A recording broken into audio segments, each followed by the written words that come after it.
Hi guys, welcome back to Thrive to Drive. I'm the very guy who keeps hiding his guilt of not being able to build his older projects by buying a couple of more cars. This time I'm going to be introducing you to two more cars, bringing the tally of my total project cars up to a number which not even I'm aware of at the moment. We have three huge sheds and my home completely full of cars.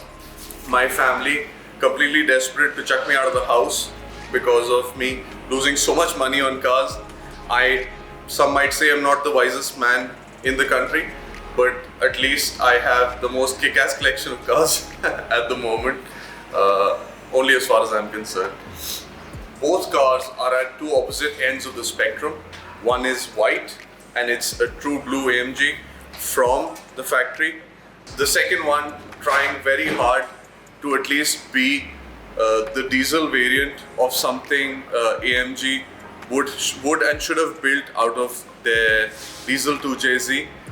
It's not the W140 I was building earlier. That is, as you guys would remember or not, it's been so long since I posted an update. This is a black car. It was built by a friend of mine who sadly had to leave the country, and I was able to procure another OM606 vehicle, and this time it's a really badass car and all in black.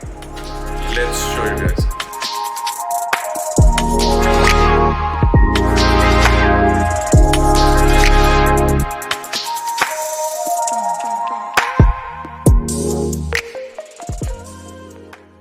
I would like to proudly say that now my garage is almost complete with the M3 and the C63 of the same generation. As you guys would know, both cars are at the peak of naturally aspirated power.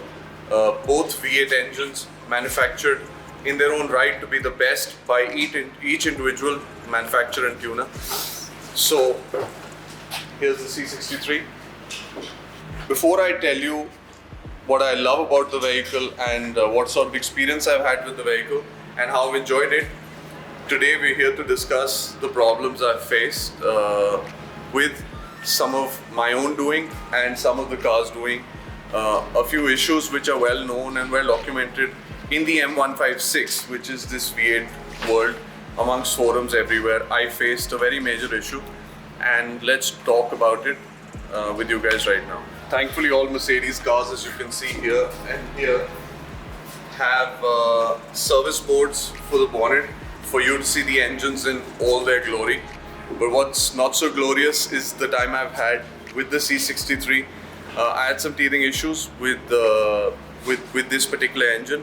As soon as I bought the car, it seemed that it wasn't that well taken care of by the previous owner. I have pictures and things I've documented over the past 3 months of ownership. I will share them with you guys.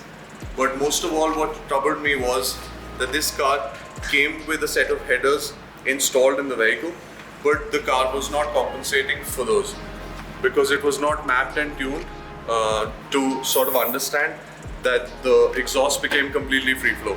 So first thing I did as soon as I bought the car was getting the car. I spoke to a friend of mine in Bombay. He sent me a tool and I was able to map this car. So since then I was being nagged by the kind of power delivery this car was giving me. I knew for a fact that the kind of output this car was giving me while I was driving the car, it wasn't up to the mark.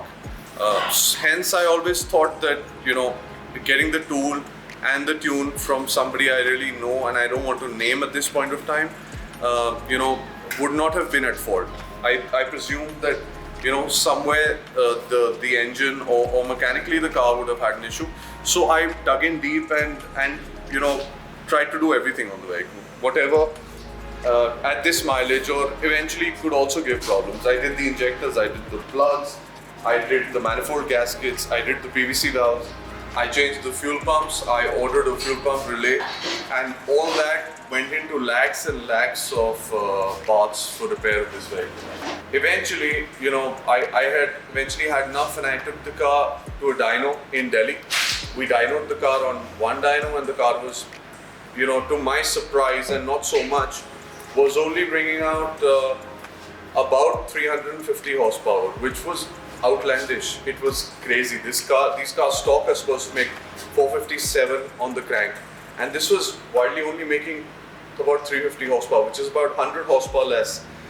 Hence, with my experience, I'm telling you guys, you must go in for a map from somebody you really trust, who has already done a lot of these cars in the past, and not just be emotional like me and go to the guys who you have a long history of working with. I mean, although that shouldn't have been the case, I shouldn't have had any issues, but sadly I did. So, and let me tell you, I was so paranoid that I even did a compression test on this vehicle. And compression test came out with full marks. I had about 160 pounds of pressure on each cylinder and very even throughout. So I knew that the engine is immaculate. But what I was scared about was that the tune, which was done previously, would have definitely had some negative effect on the engine. And voila, as soon as we put the car back to stock, we put it up, strapped it up in the dyno. I went to Delhi, and those guys had the stock map for this car. As soon as we loaded the stock map, the car on the dyno first run made 457 horsepower by the book on the crank. I was elated, and also saddened by, yes, I had been made a fool out of. And I didn't pay less money. I paid quite a bit of money to get that map, and yeah. So after we did take the car to stock, and then I did get another map by those guys, by the second person I went to. The car apparently, whenever I would start after a small interval, would start making a clicking sound and would go away within a couple of seconds. So we opened up the valve covers and we checked the cams for play, and the exhaust cam on the left hand side, I'll give you pictures in context so that you understand what I'm saying. So the left cam had a lot of play in it. The adjuster was not locked and had a lot of play.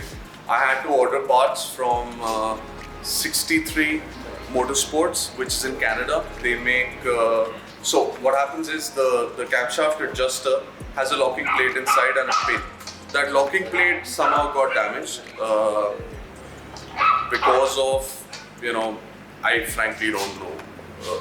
I personally think that it was the bad map which was there in the vehicle. I had to shell out another couple of lakhs to get the parts and the timing tool for this. Thankfully, yesterday we were able to assemble the head, get the camshaft adjusters back together. We were able to repair them and fit it all back with new gaskets so that there's no leakage and everything. I'm supposed to be babying the car for 1500 kilometers before I do another service, and then the car will be good to go. Fingers crossed, I think we've crossed the barrier and the car should be running right for at least the next couple of thousand kilometers. So now that the car is running right, I had ordered some nice rims for it about a month and a half, 2 months back. I have those rims here. They're 19-inch gangster looking wheels. And now we're gonna go get the 19-inch wheels. I have the beautiful ones installed onto this vehicle with brand new rubber. And we're gonna remove these stupid old rims, which have been damaged. And I think they've tried to bend them back and fit them onto the vehicle so the ride is not as good. I hope, fingers crossed, we're gonna get the car looking damn nice today. Let's go. But in order for us to get to the wheel shop, we need to get ourselves unblocked by this beautiful car. My friend just picked up a very, very, very, very gorgeous, a very brand new. Even the engine bay, the plastic smell is not something I'm used to. It's absolutely brand new. This is a very beautiful M340i, and let me tell you, I have sat in this vehicle, and a testament. I've been in a lot of fast cars, but this car is mind-bogglingly quick. And let me tell you, it devastates anything. Let me tell you, anything in the league of these cars. I'd say if you're in the market for a sub 1 CR vehicle, which you can comfortably drive every day, and as far as my friend is concerned, even drive up to Srinagar, this car is the best bang for buck. It is one of the quickest cars I've ever been in, and that too with 4 doors. So highly recommend. what we're doing is, I don't think we have the box, but a race chip installed on this beautiful M340i within a matter of about 10-15 seconds. That's going to be done, and this beautiful baby should be out of our way and us closer to our car looking that wee bit better.